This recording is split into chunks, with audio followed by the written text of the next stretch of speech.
kind of this full roller coaster. And in some ways, I would kind of rather have that versus like at any given time in the day, kind of no telling. It's very like, I'm fine. And then it's like, I'm not fine. And I guess it's interesting because it's not fine, not in a way of like, I'm sick. I don't have vital needs met, but it's just like your energy or your feelings are just kind of like, what the ham sandwich is happening right now? Like, it's just weird. What the ham sandwich, by the way. That's my new favorite phrase.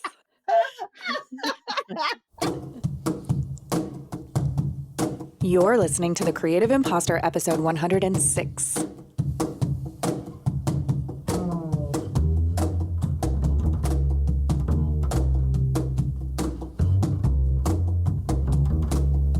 Welcome to The Creative Imposter. I'm Andrea Klunder, and I have been standing here, waiting for the lawnmowers and the leaf blowers and the I don't even know what else is going on in my neighborhood right now to pause long enough to record this intro for today's episode. And it's not happening. Seriously, it got hot in Chicago quite suddenly, and all of a sudden, all the machinery is happening. But that is neither here nor there. I am here today to bring you a very special guest. Not that all of my guests aren't special, but today's guest really brought a lot to the table. Erica Courdae is many things. She is a hairstylist, a business owner, a diversity, equity, and inclusion consultant, a mom, and during shelter in place, suddenly also a homeschool teacher for her 2 young children.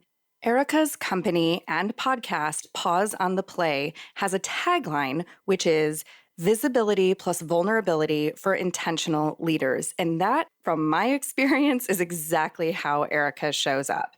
I'm extremely grateful to Cher Hale, who you'll remember from a few episodes ago, who recommended Erica to the show, as well as Nicole Achi from the last episode, and India Jackson, who will be coming up next. And you know that saying that you should surround yourself with people who are smarter and better than you? Or maybe it's something about you are the average of the 5 people that you hang out with the most, or something like that.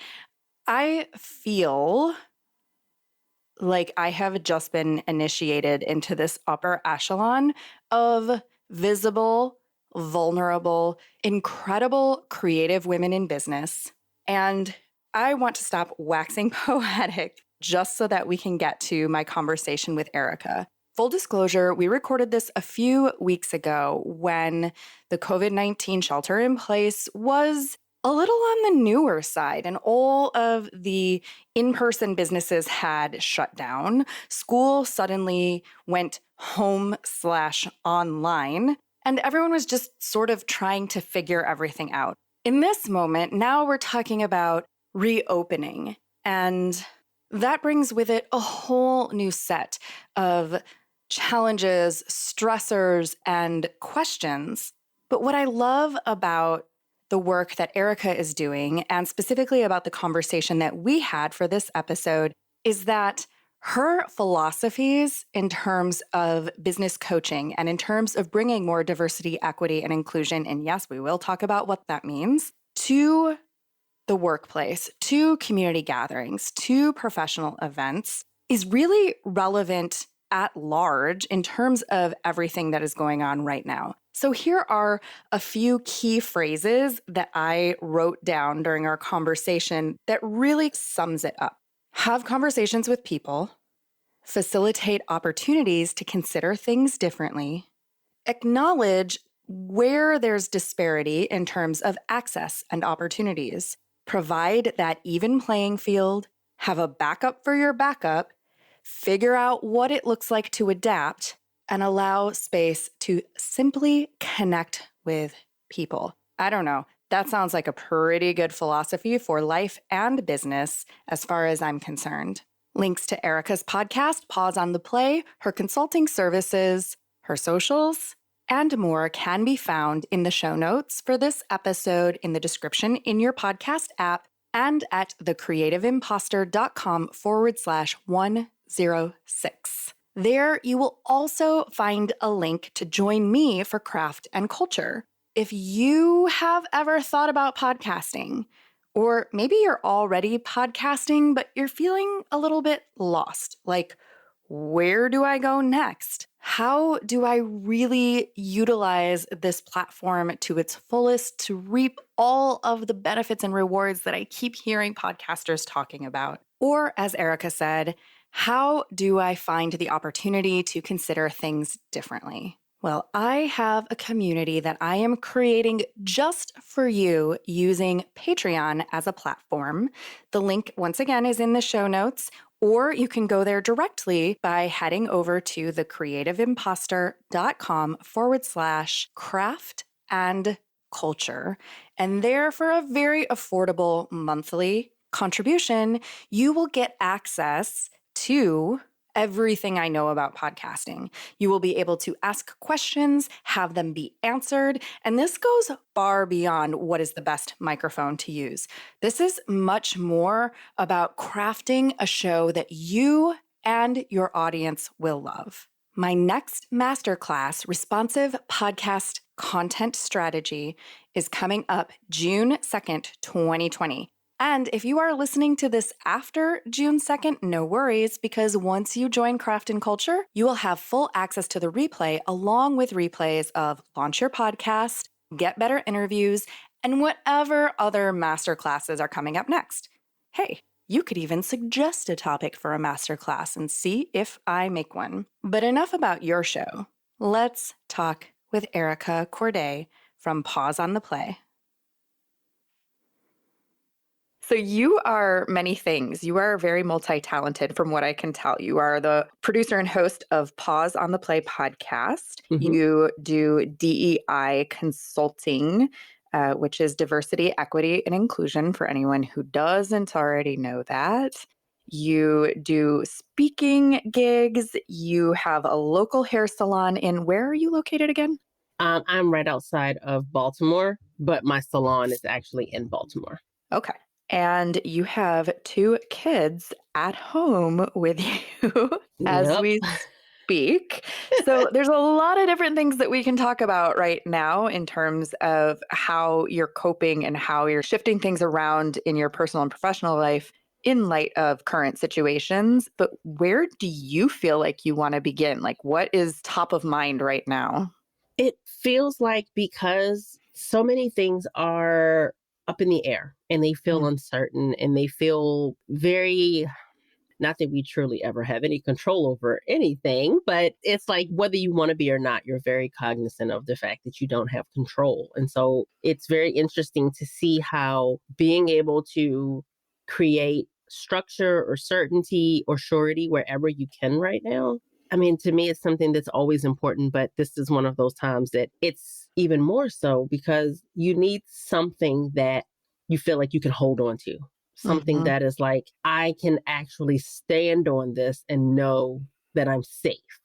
Because with so many things making you feel like I'm not safe, something that you can actually just kind of rely on, it's crazy how important it is. And I'm someone that has spent more time kind of digging into what scheduling and really being more structured looks like when there are parts of me that for years, the creative side of me is like, no structure, I'm not doing any of these things. And for myself, for my kids, being able to find a sense of normalcy and being able to have some of that structure, you know, when my husband or dad's not here, because he still does have to work. So for us, I have to figure out what can happen during these days to bring some sense of like, oh, that's familiar. That feels safe. That's something that I can wrap my brain around. So what are some of those touch points or those things that you have found that you can implement to create that, at least that sense of stability and structure? Part of it was I actually had to create a schedule for my children. This is when you get up. This is breakfast time. This is when you ask for time on the tablet for the educational games and I have to approve it. And, I had to give them that structure to be able to try to keep the structure that I had. So I had a few days a week that I would work from home, but my structure used to be take them to school, go to the gym, come home, eat, take a shower, and then I hop into what I have to do, and I would be home by myself all day. Right. And that is not how that is anymore at all. And so I had to give them something in order to be able to keep some semblance of what I had, to be able to still be productive in some ways. And also so that I still want to be able to try to make the most of this time. Like, I feel like a lot of us feel like, whether you're actually busy with clients or not, this is an opportunity to really kind of dig into your systems and your processes, or reimagine what your business could look like. It's just kind of a space for that higher level stuff that maybe you don't always feel like you have. But I wanted to do it in a way that didn't just feel like, great, I have all this extra time, let's just shove all this stuff in it. And that didn't really work. And then, if the kids don't have structure, then that means they run down the stairs, they yell, they fight. And it's like, nope, nobody works well. And I think all of us are just kind of trying to figure out, what does normalcy look like anymore? Yeah. So what is business as usual for you? We got a little sneak peek there into what your schedule is on the days that you're working from home. And then also I had mentioned that you have a few different business avenues. It's typically Monday through Friday. Weekends would be if the hair and makeup side of my business, if I had weddings, which we would go on site for those, or like if I was out of town for a speaking engagement. So it would typically be during the week, and Tuesdays, Wednesdays, and Fridays would be days that I was actually physically in my salon. I still have clients that I've had for years. And so those days would be me behind the chair, like highlights and blowouts and all that good stuff. And if I had extra time, then I might sneak an interview in just like this, or it might be ordering products or doing some kind of back office work on my computer. But for the most part, Tuesdays and Wednesdays were definitely longer days. And Fridays, I would get off kind of like 4 or so and pick up the kids. And then, it's family time. But Mondays and Thursdays would be get up, take the kids, then go to the gym, and then, come back and kind of get myself together and start the day. And that is the majority of when the coaching side and the consulting side would kick in. And so if I had calls with clients, if I am working with them through like the voice messaging that we do, we'll use Voxer sometimes. If I'm auditing any of the like community guidelines that are sent over, connection calls, sales calls, the masterminds that I happen to be in, running the community that I have with the co-host of my podcast, recording podcast episodes, editing them, uploading them. So really just trying to get as much in as possible. And so then all of a sudden, when there's 2 extra people in the house and it's like my productivity was shot to shingles, it was a little tougher, because even though I now have those other days where I'm not behind the chair anymore, that still didn't change the fact that productivity has nothing to do with how much time you have. That's such a good quote. Productivity has nothing to do with how much time you have. And the reason why I say that is because in a lot of these conversations, and then I've been hosting twice weekly Zoom calls with people in my community. One of the features of the Zoom call is one goal or one productivity thing that we want to accomplish that day, whether it's personal or professional. And I feel like over the weeks, our level of ambition has decreased. Yes. Very rapidly. And there was one call where I made the decision not to include that piece of our agenda because everyone was complaining about this cult of productivity that has sprung up.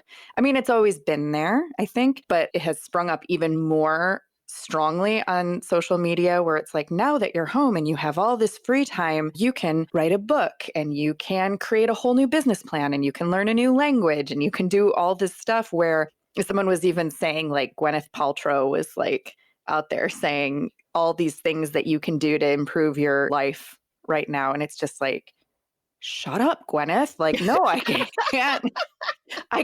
I might have the time, but I don't have the energy, or I don't have the focus. There's something else besides just time that leads to creating something, especially creating something, because that's like a whole different type of energy, right? Well, the interesting part of that is that there is this place of like, yes, there's more time, but there's also so much uncertainty and this weird space of like, I'm not on vacation because I'm not home for a good reason. So I can't just fully Netflix and chill and feel good about myself. Right. So it's a little bit weird to like relax into it and be able to do that. But then there's also this place of, I think that this may bring up for people that are even resistant to schedules and structure, that the full lack of it and this like, here's all the time. And it's like, wait, what? what does that mean? And Right. how parameters actually might be helpful, because then that's saying, here's the container in which you use to get done XYZ. And now it's just like, no, you have the whole container. And it's like, but I don't know. No, I don't, don't leave me to my own devices like this, because now it's just like, you have so many options. I have a friend that's an artist, and she remembers that concept of watching people be given a palette of like 88 colors or something. And it's like, okay, you've given me too many options. Give me 8. Mm-hmm. And now I know the box with which I'm working within. That doesn't mean that it's about limiting yourself, but it's about understanding that this is what you're working with, because analysis paralysis or too many options isn't necessarily, like, more isn't always better. Right. And right now, the Gwyneths that are like, you can do anything. It's like, well, yeah, Gwyneth, because I don't have to cook and I don't have to clean, and I can pay for somebody to come and teach me Latin and whatever. And that's not always the reality. And so there's a very different perspective there that I Yeah. think has to be taken into consideration with that. Mm-hmm. So for the salon side of your business and the hair and makeup for weddings and events, pretty much all of that is on pause. I'm just curious, does Maryland have, because I know everything is sort of state by state, do they have anything in place to help you with commercial rent or payroll or anything like that? I don't know if you have other people that work in your salon. Like, how are you managing that side of things? The way that my business is structured, everyone's subcontractors, which is a benefit in the sense that I don't have employees, but yet at the same time, we're all like, we don't have business. Right. So the salon is shut down. And of course, there's the loans and the grants out there. So I've applied for things to try to see what can happen. The other side of it that I'm just, and this is where, with us all being independent contractors, everybody kind of is taking care of their own stuff. But as I find things, I am blasting them out to anybody that I know that it'll benefit, because at least with the way that it looks right now, people like us that normally would never be able to have unemployment are possibly able to get that. But it's really just having to be in communication and ask the questions and say, hey, this is where I am. This is what's happening. This is not just a me thing. This is a global thing that's happening. And just kind of asking on a case by case basis, what can be done with this? What can be done with this? And being able to figure out what are your options, where can you find assistance? Because for us, we've been shut down since the middle of March, Mm-hmm. I think it was. Well, school's been shut down since the middle of March. And then it was like maybe a week or so after that was when they finally were like, yeah, non-essentials have to close, which my clients would beg to differ, because they're all like, I'm going to be a skunk or a zebra, and I don't want either one. Like I posted a meme yesterday, and it's like, in 88 days, the percentage of blondes is going to drop to 0. And I'm like, yeah, kind of. That is going to happen, because there's going to be a legion of women popping out of this quarantine that are like, hair needs to be done, nails need to be done, like feet are looking like what happened, like men feet are going to look crazy, like everybody's going to have a fro because everybody's going to need a haircut, eyebrows are like, everybody's just going to be unkempt, and it's going to be a thing. So I guess the good news about that is that when we are able to reopen, you're going to be very busy. Well, and the interesting thing is, I think, as much as it's like, okay, this is proving how much you do need me, but then just the human side of it is like, I feel bad for, because none of us really know what the impact is going to look like, but there's just this place of like, you feel bad for anybody that's like, well, if I couldn't make it happen now, what's it going to look like when I get 3 months farther behind? And so it's bringing forth this need to find out, how else can you make money? How else can you find pieces of your business that can work? How else can you maneuver yourself? Like for me, I can't do people's hair. Like I can't touch you. I can't come close to you, but I have clients that are stuck home. So for me, what I've been trying to do is reach out, and I'm like, okay, if you're home, you're going to need products. And for a lot of my clients, they didn't really deal with their own hair.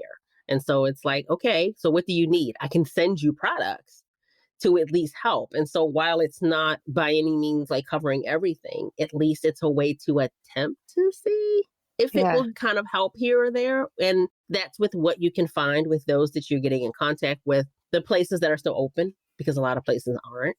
But it's just figuring out, what do you have access to that you can make work? And I think everybody is having to see, what does plan B look like? What does pivot mean for me?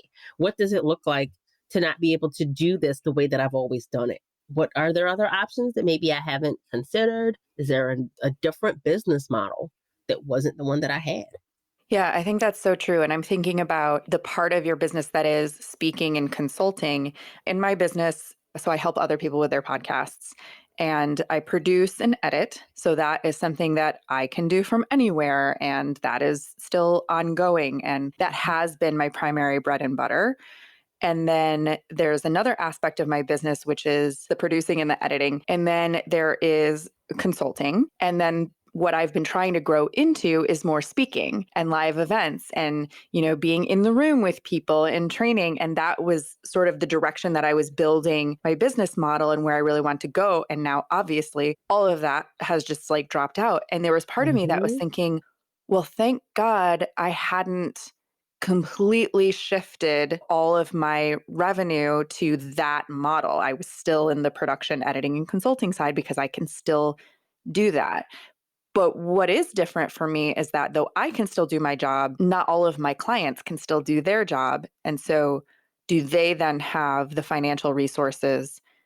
And it's interesting to see, like, even though some of my clients can't generate as much income right now, they have enough set aside or they have a big enough cushion where they're okay. And they're like, actually want to pay you more right now to produce more content for me because my audience needs more from me right now. All of that is a long way to say, what have you seen shift for you in terms of the speaking, the consulting side? I saw that I think you're participating, and by the time people listen to this, it will probably have already happened, but the Being Boss conference, which was supposed to Mhm. be in person. I keep saying like real, like in real life. I I mean, in know, person. because this doesn't feel like real life anymore. This is not what this was. And so it's like, wait, wait, wait, wait. Am I a real boy? Like, yes. So, how has that shifted for you from the in person stuff to the virtual things? Do you feel like speaking for virtual conferences is the same as doing in person? Like, how does all of that look for you? So the funny thing is that it feels a little more interesting for me because of the fact that I literally came home late on March 6th from Alt Summit and having been a whole week in Palm Springs for that. And then literally the bottom just dropped out of everything. Yeah. My co-host was there speaking with me and she was supposed to go straight to another event. And as we were there, she had to spend double for an entire different ticket just to get home because that event was canceled. And so that snowball had started. And so Emily, who does Being Boss, was there and she was like, yeah, no, we're going to still do it. I know things. And now it's like 2 weeks later, it was like, yeah, Nope. no, we're not. So everything changed. Now, I personally really like doing things in person. I love that energy and that interaction. I'm a hugger. So I appreciate those things. And so I miss that particular piece of the energy that is different. However, there are a lot of things that I do online that are, workshops in other people's groups, webinars, things like that. So I'll do those. So that was already there. So I was accustomed to being able to do it, and I say that because not everybody that's had to go virtual was already there. Everybody was not acclimated or familiar with it at all. And it was like, I don't know what this talking to the screen thing is. I don't Yeah. get it. So at least I had that. Now, Being Boss will be the first time that I've actually done what would have been a larger conference in this way. Like I've done like telesummits and things that were meant to be done that way initially. Right. So that will be the first time that I'll really get to see what does it look like when the entire format of something does get shifted. How does that change the energy? How does that change the interactions? Because mixers will look very different with a bunch of people in a Zoom room versus, in a room with a glass of whatever your poison is, choose it, whatever. So it'll be interesting to see. For me, at the end of the day, the bottom line is I am able to have conversations with people. I'm Yeah. able to facilitate opportunities to consider things differently, to ask a question in a way that gets you to think about something and give answers that I can give my context from my scope and my frame of reference that can help to expand what you're doing or the way you think about it or the way it's delivered or just how you wrap your brain around something. So the method doesn't change the outcome that I hope that I'm able to give to anybody, no matter how I interact with them. Yeah. And how is we talked a little bit about your pivot with your salon, but with the coaching and consulting. Well, first of all, I think that we should define for the listeners exactly what DEI means and what kinds of coaching and consulting you've been doing, and then go into what is still happening. What are people still needing? Is this still something that people are contacting you for? And how have you pivoted in that side of things? So DEI is broken down again, diversity, equity, and inclusion. Diversity is essentially something that a lot of people can think is just about someone that is Black or brown and then someone that's white. I think it's much bigger than that. I think it's the diversity of who you are, how you live, how you love, how you think, how you move through life, how you do all the things that you do. So I think the way that you process information, how you've been conditioned based on your family of origin, the way that you approach challenges, the way that you physically and mentally and emotionally metabolize trauma, stress, emotions as a whole. I think there's a lot more that goes into diversity, but diversity is essentially just the differences, the things that will kind of make us unique. I mean, at our core, we all share a lot of these things. So diversity in some ways is about being able to focus on the things that we do share that do make us similar, but being able to also acknowledge that the world that we live in isn't quite there yet to really get it.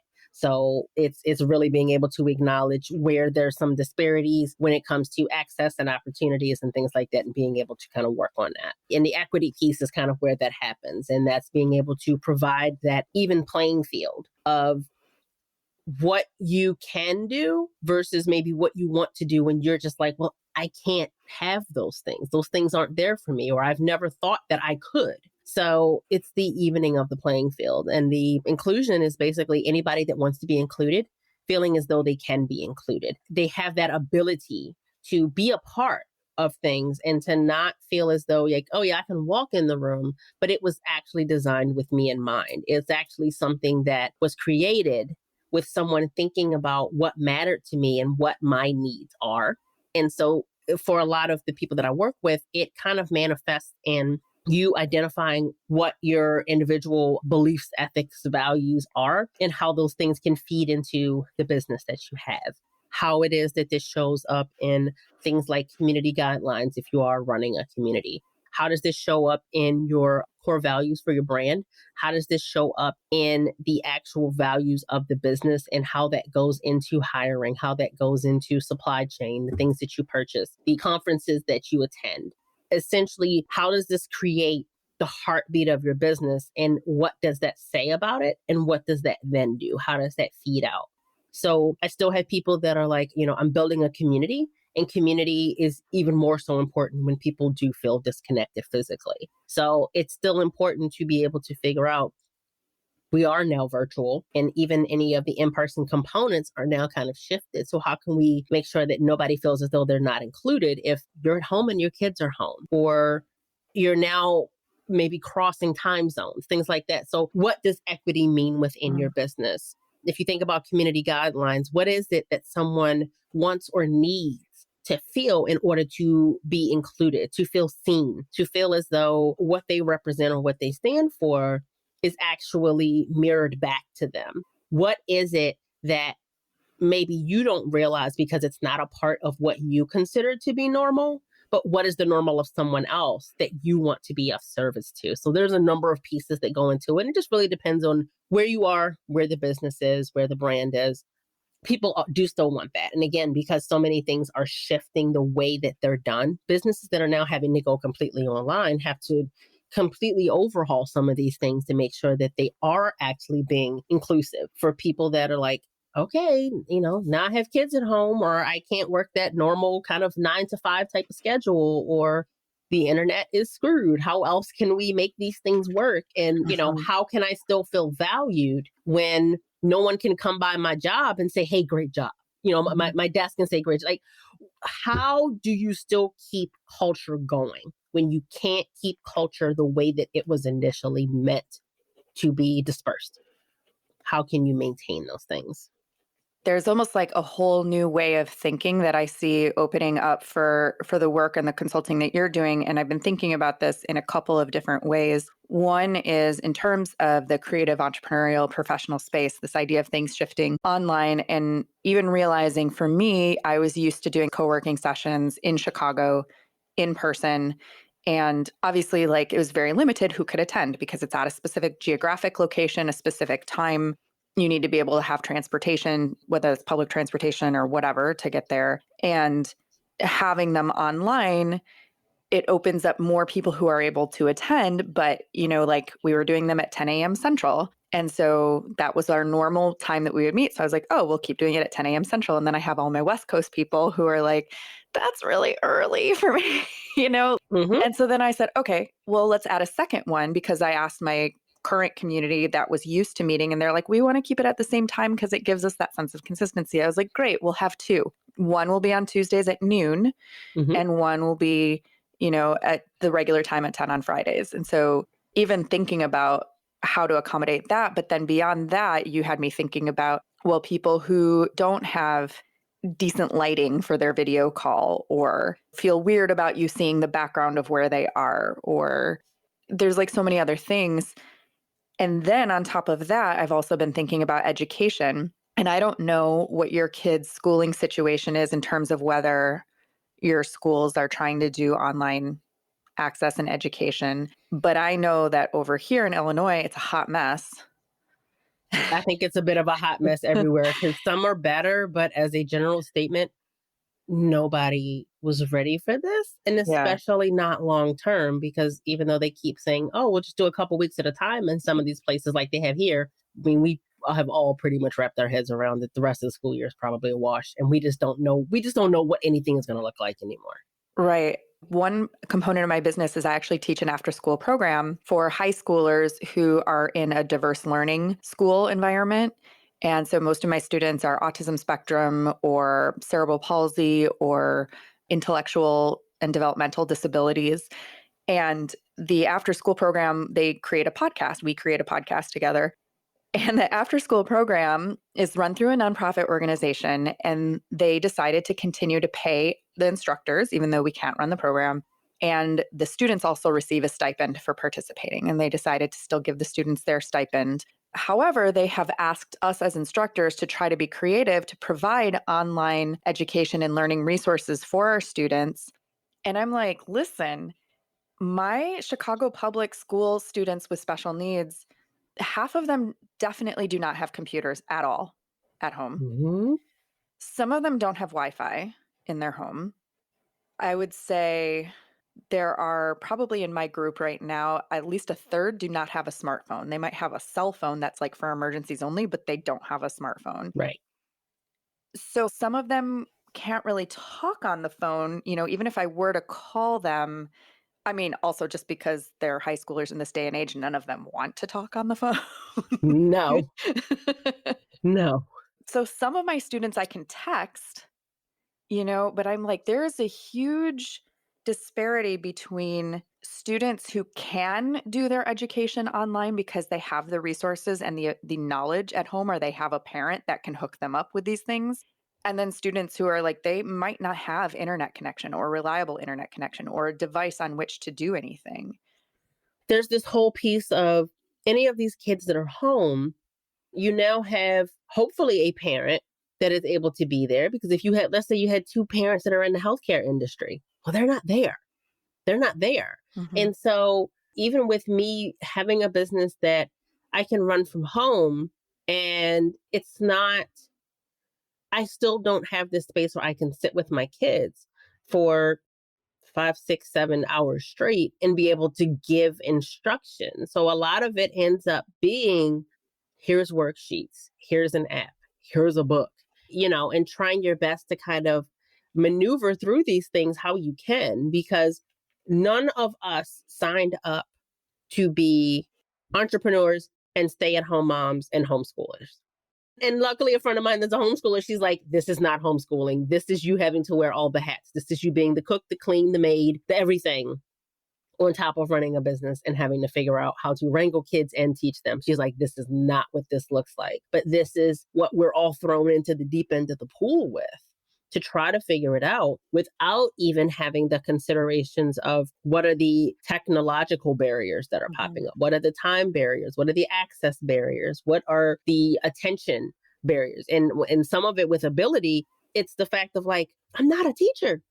there's a reason I don't get paid for that. That's not what I do. And I have two kids that are very different. I have a kindergartner and a second grader, and the school sent out information and it literally said K through 2 and 3 through 5. That's a huge disparity. I have Mhm. a second grader that gets GT supplementation for math. He's not even doing second grade math. And my kids both started above the level of what they wanted them to know by the end of that year when they started. So I'm like, dude, I'm screwed here.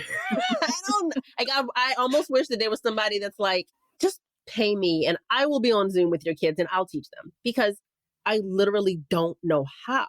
And I also Mhm. don't want them to then be hindered when they go back, because even though this gives us an opportunity to give them the school of life, so to speak, Yeah. they're going to go back and be graded by that other school thing again. Yeah. School of life isn't what's going to give them that check the block, so to speak, of the grades and the AOKs in school. So it's like the mental capacity to process all of this is a lot. There's this phrase that's coming into my mind that's like digital inclusion strategies. How do Mhm. we make sure that people have equity in terms of access, in terms of knowledge of how to use the online tools, where to go for the online tools? And that comes in the form of students and youth. It comes in the form of entrepreneurs and people trying to do their businesses online. It comes in the form of parents. And Yeah. this kind of leads into my next thought. Where do you see this going? Like, what do you think the long term? Presumably, yes, the salons will be able to open again. Presumably, yes, the kids will go back to school at some point in time. Presumably, yes, you will be able to do in-person speaking gigs, hopefully at some point. And I think that's I the thing know. that's the least certain, is when can we gather en masse for a conference or a convention? Like, that seems so far away now from reality. Yeah. But what do you think the long-term lasting implications might be if you could predict the future? If nothing else, I think everybody will have more of a plan B and a plan C Mhm. of whatever it is that they're doing, because everything needs to have more of a contingency plan that goes farther than like, oh, I'm getting married outside, and if it rains, we go inside. It's like, okay, what happens if you can't do outside or inside and everybody has to be 6 feet apart? So, like, everything has to shift. And so I think a lot of things are going to have more of a digital component. Mhm. But those of us that have done it previously already knew, but it's definitely coming up right now for those that are new. You quickly realize that with electronic anything, you have to have a backup for your backup, Mhm. because like I think it's Zencaster. And then I had a day where like that didn't work. And so then we had to go into Zoom. And then it's like, okay, this doesn't work. So because everybody is now using it more often and there's such a concentration, you're having a lot of things that are having to learn how to handle such a load. But then what happens when that doesn't work? So I Right. think people are having to shift the way that they facilitate things to be able to have contingency plans in case the contingency plan doesn't work, and Mhm. being able to have it not have to feel like such a, can I curse? I'm going to say oh shit Oh, moment, yeah, you but can. it's like so much of like an oh shit moment in that, oh crap, now I got to refund people's money. And how do we do this? And so I think there's a little bit more preparation that everybody's going Yeah. to have for things. I think there's going to be more thought put into what do your contracts look like if things have to shift, because I think that the legal side of it at some point is a thing as well. Yeah. And and then from like a, can this be facilitated through Zoom, because we're seeing that with like mental health. I think people are being fully confronted with the reality of what does it look like to have a backup plan money wise. Yeah. And if that's not an option, it's just kind of like, all right, so if I lose my job, what else do I go do? Because I think that that's where a lot of people are now moving over to the gig economy, because it's like, well, it's not what I want to do, but it'll make money for now. Yeah. So I think people are just really going through, what does this look like going forward in case of, so that if they have to break the glass again, that none of us are, because nobody saw this coming. Nobody saw it coming. But what do we do going forward? And knowing that there is no going back, so to speak, there's going to be a whole lot more online components for things. Things are going to be much more digital. You're going to have access in different types of ways to things that you didn't have in the same way before. And a lot of these businesses, large and small, have to figure out what does it look like to adapt for themselves on the back end as well as the front end for the people that they serve. Do you have any high level advice for when we're looking at how to be more inclusive, how to provide greater sense of equity, especially in the digital space, but just overall, what are some steps or things for us to consider? When it comes to the people that are working with you, so like the contractors, I think part of it is that communication needs to be there. And I know it seems like a very simple thing, but it's not all that simple. Because if it was, everyone would be talking and everyone would understand. I think that there needs to be very clear communication when it comes to expectations. Hmm. And I think you first have to start with what is it that you expect from yourself? Like what is it that you want? What is it that you're looking for? What are you working towards? Because if you have somebody that's working with you, they need to know what those things are. If there's someone that you're looking to collaborate with, they need to know those things. So I think that this is a good opportunity right now to really get clear on what matters, why does it matter? How am I executing these things? How do I make sure that the people that are supporting me in this know what it is that I want and how we can make this happen, and figuring out the best ways to make this happen. The way that you're communicating information, how deliverables are done, how you're facilitating meetings, or any of those types of pieces, just like really breaking down your process, what the Hmm. outcome is that you're looking for. Because I think that before you can do anything, you have to first understand, what am I doing? Why am I doing it? Who does it support? What goes into this? And really asking the questions of what does this look like? And if there's anybody that you work with, any type of ongoing basis, asking those questions, are you receiving what you need to reach this goal? What can I do to help facilitate that? Because I think in a lot of cases, what's happening is there's a lot of like, oh yeah, they have it. I told them, they know. And there's a lot of assumptions that are getting in the way. So you have to ask questions. You have to be willing to hear the answers. Yeah. And what do you do with that? I am constantly running up against that with facilitating events. Like I'm thinking of my in-person meetup group that started the whole co-working thing. We've done other meetups as well where I'm constantly running into like, oh, let me just plan this thing at this place because X, Y, Z. And then I'll realize, oh, they don't have an accessible entrance.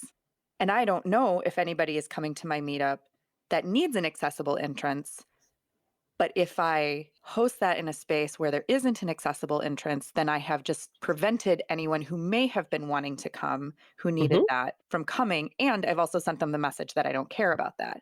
But I wouldn't necessarily originally have thought of that, or like the time zone thing. It's also a place of having to also acknowledge that inclusion, there's also a point to where you can't always do the inclusion piece if you're doing it to try to include everyone, but Yep. then it's distilling the experience or the outcome as a whole. So Yeah. there is a place to where you also have to be clear of what your goal is, what your process is, what is it that you're doing this for, what is the purpose of it. So for example, if you said, okay, well, we can't have these online meetings because then we know people that don't have access to an electronic device and or stable Wi-Fi, well, we can't do it because they can't have those things. Mm. Well, there's a point where you have to say, these are the requirements. And Okay. this is what this is. The same Yeah. way if someone says, okay, I need someone to work on a project for me, and this is something that is being done remotely. Well, this person has to have access to some type of computer, internet. There has to be a way to communicate in this way. And so if you don't have those things, there's no way to create equity there because that's just simply what is a part of the job. So there's one thing to exclude, there's another to not be able to do what needs to be done, Yeah. trying to chase the rabbit, if that makes sense. Yeah, totally makes sense. That's really helpful. We talked about the importance of creating structure and having a schedule, especially for your whole family and for yourself. Is there anything else that you're doing personally to take care of your either physical health, mental health, and well being during this time? I had to figure out working out at home because I missed not having the gym. And so part of it was I hit a point that I was like, I feel like Gumby. This is not okay. Especially not if this is long term. Like, I don't Yeah. know. So part of it was because it was an actual physical thing, but it was something that I was very accustomed to doing. Yeah. So it was in some ways a piece of normalcy, but it's also something that I do for me. So doing that needed to happen, continuing as much as possible with what I can get at the grocery store, because sometimes you just can't have access to anything. But I do kind of have a nutrition plan that I follow. And so trying to still do meal prep and things like that to try to stay on there as much as possible, because the reality is it can be very easy right now to revert into habits that aren't so great for you, or eating out of just boredom, or it's there and I'm here and well, it's there, so let's just do this. And so being able to try to stay within that, because I'm also not moving as much as I was. I just so happens that the studio that my salon is in, my studio is 2 floors. So I would be up and down the stairs more yeah. often. Mm-hmm. And I have stairs at home, but that was an additional set of moving around that I had that I don't have. So like kind of watching that is important. Making sure that I'm still drinking water, because dehydration and all of the other things that happen if I'm not drinking the water, that doesn't help if you're already, mentally and emotionally not feeling like yourself. Yeah. So that was definitely a thing. And paying attention to how I feel. If I start to feel like, okay, this just isn't working, or I'm tired, or frustrated, overwhelmed, any of the words that can pop up, it's like, no, if I need to pay attention and give myself space, then that's what I need to do. Just because I am at home and I can work every day does not mean that I can or I should. So really watching that need to push or do more just because you can, like, no, is that really the best thing for me? Is that really what's going to serve me right now? Does this serve the people that are around me or that matter to me, even if they're not currently around me?